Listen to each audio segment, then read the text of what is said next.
कितीही आवरलं काम तरी सुद्धा रेग्युलर ऑर्डर्समध्ये अजून एखादी ऑर्डर्स अशी असते की ती अर्जंटची असतेच.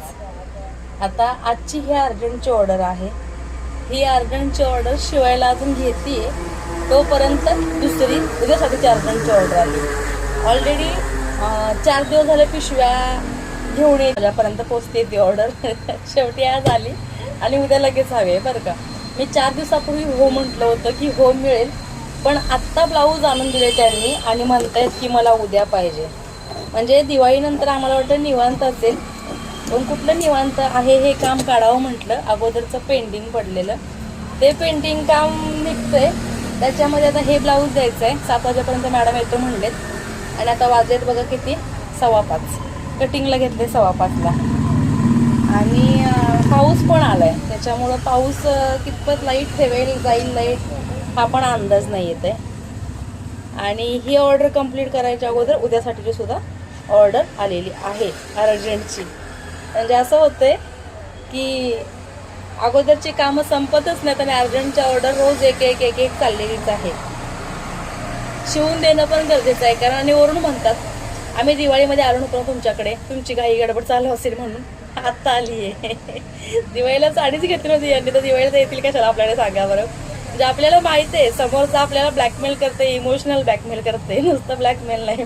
तरी सुद्धा आपण हसून ती गोष्ट पुढे नेतोय, कारण कुठे प्रत्येकाला तोंड देतो. आता इथे बघा 40 साईजचा प्रिन्सेस कट ब्लाऊज मी ड्राफ्टिंग टाकून कटिंग केलेला आहे. तर 40चा ब्लाऊज कटिंग करताना ह्याला 40चा चौथा भाग टाकलेला आहे. 10 इंच प्लस 2 इंच मार्जिन घेतलेला आहे. अशी रेष खाली ओढलेली आहे. हा तुमचा टक्स पॉईंट घेतलेला आहे. 5 इंचावरती घेतो रेग्युलर आपण. इथे आता बॅक हुक आहे म्हणून मी अर्धा इंच पुढे घेतलेला आहे. शोल्डर 6 इंच घेतलेले आहे. मुंडा 6 इंच घेतलेला आहे हे पहा. आणि गळा रुंदी आहे 10.5 इंच. गळा लांबी आहे 10.5 इंच. गळा रुंदी घेतलेली आहे 2.5 इंच. हा झाला बॅक पार्ट कटिंग. त्यानंतर फ्रंट पार्ट आहे. फ्रंट पार्टसाठी बॅकपेक्षा पुन्हा 1 इंच इथे वाढून घेतलेला आहे, पाऊण ते 1 इंच. गळा पुढचा 7चा आहे. Shoulder 6 inch. मुंडा 6 इंच. अर्धा इंच आर्महोलची गोलाई दिलेली आहे फ्रंट साईडला. त्यानंतर वरून जो आहे 12 इंचावरती इथे अपेक्स पॉईंट घेतलेला आहे, म्हणजे आपला बस्ट पॉईंट असतो तो. इथून 4 इंच ते 4.25 इंच घ्यायचा आहे.